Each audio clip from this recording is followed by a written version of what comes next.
Olá pessoal, o assunto agora vamos falar sobre a crise de 1929, a maior crise da história do capitalismo. Neste momento que a gente está vivendo uma crise econômica, por causa do coronavírus, viveremos talvez ainda mais forte conforme se alongue esse problema. Então vamos voltar a 1929, a maior crise da história do capitalismo, a Grande Depressão, que ocorreu lá nos Estados Unidos e se espalhou pelo mundo inteiro nessa lógica do mundo globalizado. Para a gente começar o assunto, a gente tem que voltar lá na Primeira Guerra, e suas consequências. Então a gente viu que a Primeira Guerra trouxe destruição, miséria, fome na Europa. Então a Europa, destruída pela guerra, teve suas fábricas destruídas, teve suas pontes, suas estradas, cidades inteiras deixaram de existir, e o campo também sofreu muito com a devastação dos campos, bombas, gases tóxicos. Então, uma consequência para o meio ambiente não foi só a produção, mas a partir daquele momento muita terra demorou muito para ser recuperada. Então, vai ter uma escassez de alimento, a fome, etc.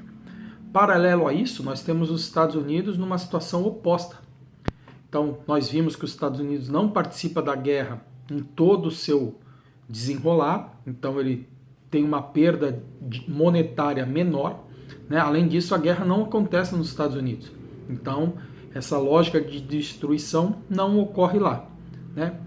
E, além disso, ou mais que isso, os Estados Unidos vendem produtos para os países em guerra. Ele vende armas, ele vende matéria-prima, ele vende alimentos. Então, enquanto está todo mundo empobrecendo, os Estados Unidos está enriquecendo muito. Então, ao final dessa Primeira Guerra Mundial, eu tenho os Estados Unidos como a primeira economia do mundo. 1920, Estados Unidos já é o país mais rico e poderoso do planeta.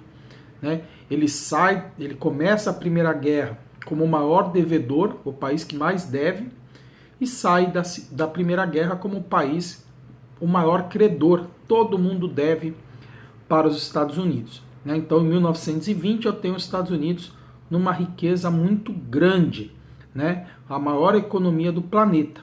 E essa economia vai se basear, vai partir daí, ela vai ter algumas lógicas.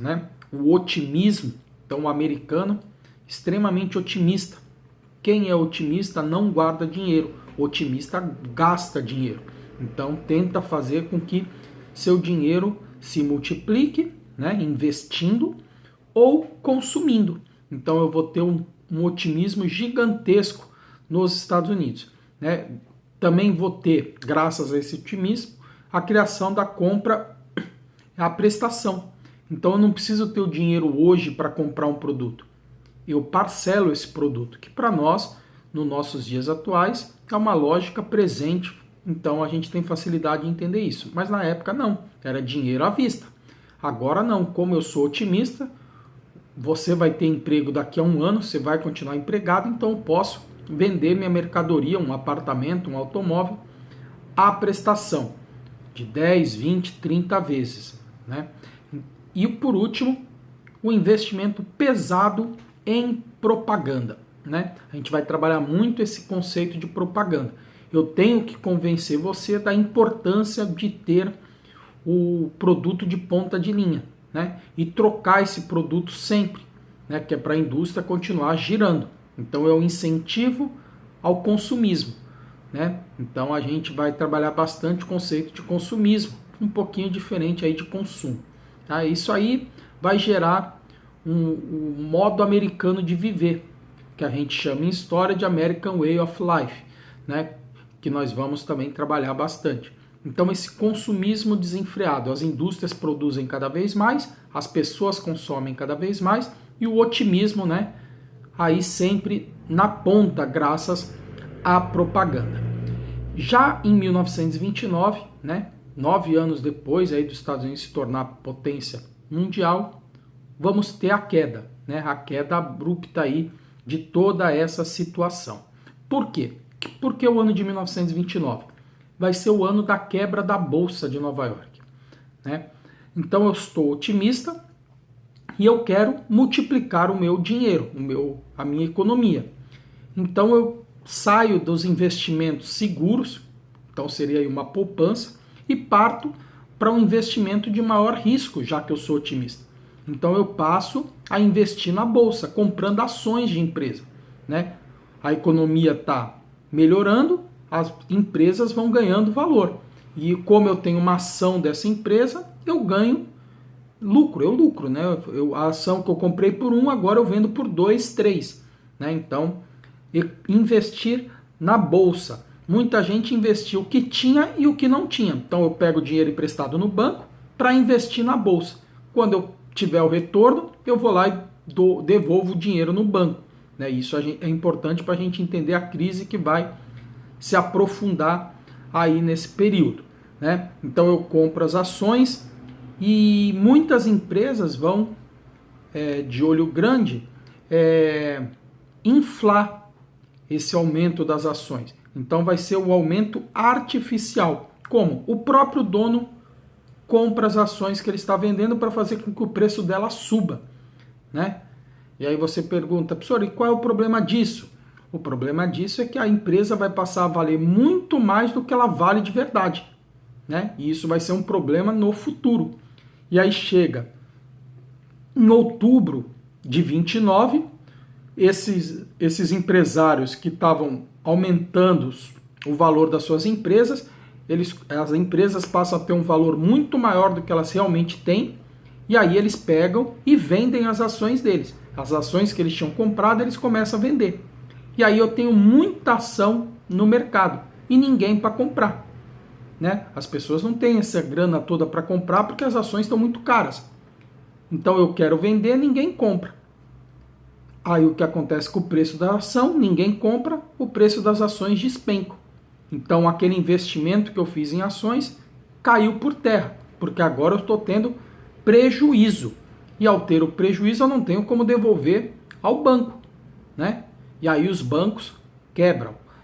Além disso, essas ações diminuindo o valor, as pessoas que têm dinheiro no banco vão tirar para pagar esse prejuízo também. Só que o banco não tem como devolver esse dinheiro porque ele faliu. E aí nós vamos ter a grande depressão nos Estados Unidos, que vai se espalhar em todos os setores da economia. Na indústria, no comércio, na agricultura e no mercado financeiro, que é da onde ela se origina.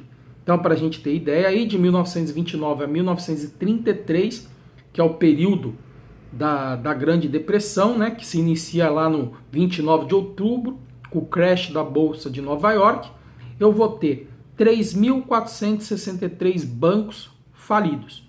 Então imagina que você tem sua economia, você trabalha por anos e você guarda seu dinheiro no banco. E um belo dia você vai ao banco e o banco está fechado e você ficou sem nada. Essa é a situação de milhões de pessoas. Né?